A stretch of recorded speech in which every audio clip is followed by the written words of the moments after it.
Yes, muncul lagi satu mobil baru yang siap bikin pusing kepala Toyota. Ini bukan dari Cina, kali ini datang dari merek yang udah lama warawiri di Indonesia, Mitsubishi. Nama mobilnya? Destinator. Iya, kedengarannya kayak nama karakter film action, tapi tenang, ini bukan robot penyelamat dunia.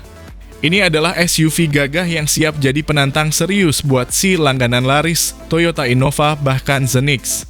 Tapi bukan cuma gaya doang yang diandalkan, si Destinator ini bawa pendekatan berbeda, lebih mewah, lebih kekar, dan harga bisa bikin Zenix kepleset di tikungan. Secara tampilan ini bukan SUV kaleng-kaleng. Mitsubishi ngasih desain yang maskulin abis moncongnya tinggi, gurat bodinya berotot, dan kalau jalan, aura SUV-nya lebih kental dibanding biasanya. Ini bukan mobil keluarga kalem, ini mobil keluarga yang siap buat dibawa camping, mudik, atau bahkan nganter anak sekolah sambil pamer power. Interiornya juga nggak main-main. Desain dashboard kekinian, layar infotainment gede, captain seat di baris kedua, plus aroma-aroma luxury yang biasanya cuma bisa dirasain di mobil di atas 600 jutaan. Tapi yang paling bikin geleng-geleng tentu adalah harganya. Mitsubishi Destinator dibanderol 100 jutaan, lebih murah dari Innova Zenix, tapi fiturnya bisa dibilang saling sikut. Belum lagi soal mesin pakai turbo. Jadi kalau Anda selama ini mikir, Innova udah paling bener, mungkin sekarang waktunya ngelirik kanan dikit. Siapa tahu Destinator ini malah jadi destinasi baru keluarga Indonesia.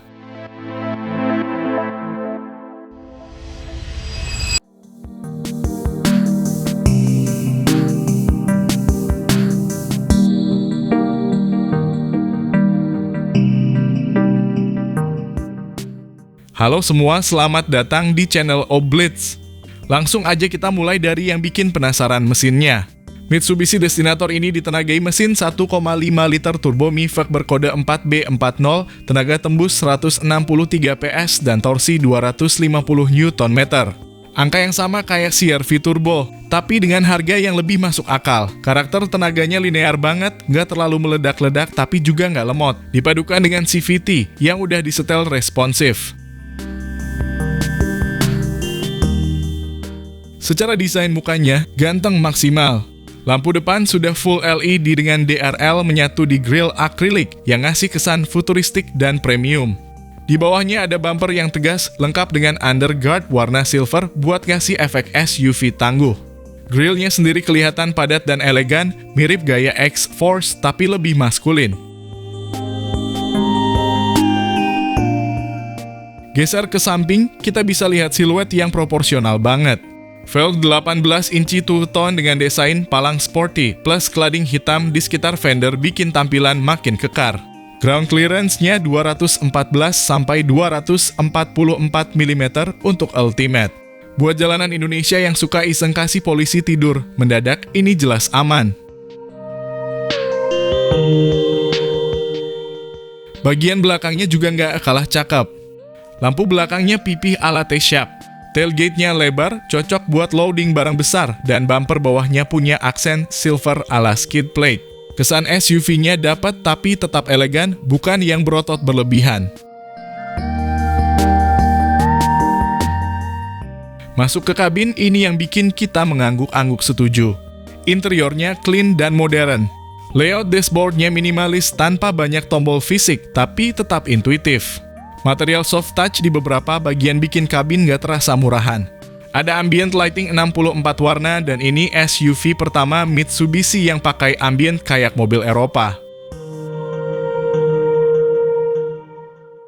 Kursinya nyaman dan lebar dengan pengaturan elektrik untuk pengemudi. Baris kedua lega bisa sliding dan reclining, sementara baris ketiga cukup manusiawi untuk anak muda atau orang dewasa di bawah 175 cm. AC triple zone bikin semua penumpang adem merata. Ada panoramic sunroof juga yang bisa dikontrol dari layar, bukan tombol fisik. Gokil!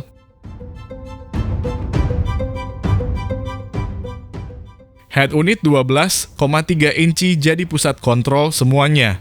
Konektivitas Android Auto dan Apple CarPlay sudah nirkabel dan suara keluar dari Yamaha Premium Sound System. Yes, Yamaha bukan cuma bisa bikin motor, tapi juga bikin audio mobil jadi nikmat di telinga.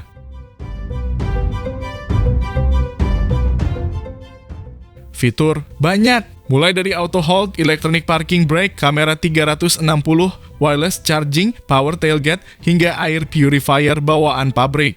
Untuk ukuran SUV harga segini, fitur-fitur ini bikin rival dari Jepang jadi kelihatan pelit. Sistem keselamatannya juga nggak main-main. Ada paket lengkap Mitsubishi Safety Sensing yang meliputi Adaptive Cruise Control, Blind Spot Warning, Rear Cross Traffic Alert, hingga Forward Collision Mitigation. Bahkan ada Leading Car Departure Notification, jadi mobil bisa ngingetin kalau mobil depan udah jalan tapi kita masih sibuk ngaca.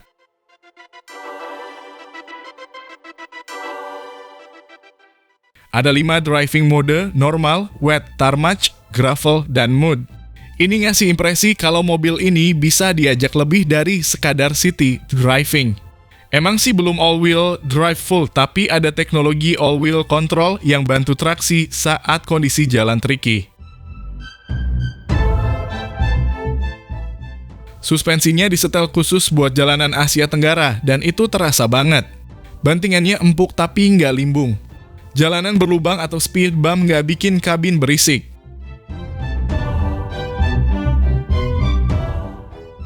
Build quality-nya solid, panel nggak ada yang bunyi-bunyian aneh. NVH alias Noise Vibration Harshness juga terkendali. Di kecepatan 100 km per jam, kabin masih senyap. Kaca ganda di depan juga bantu redam suara luar. Di sini terasa effort Mitsubishi menjaga kualitas meskipun unit ini dirakit lokal.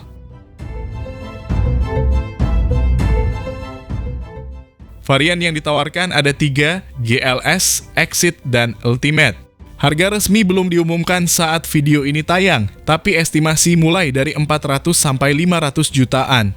Dengan segala fitur yang ditawarkan, ini bisa jadi game change di kelas SUV 7-seater.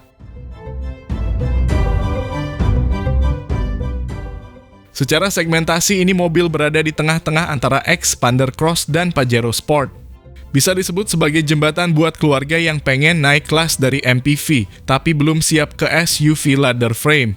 Disinilah destinator main cantik.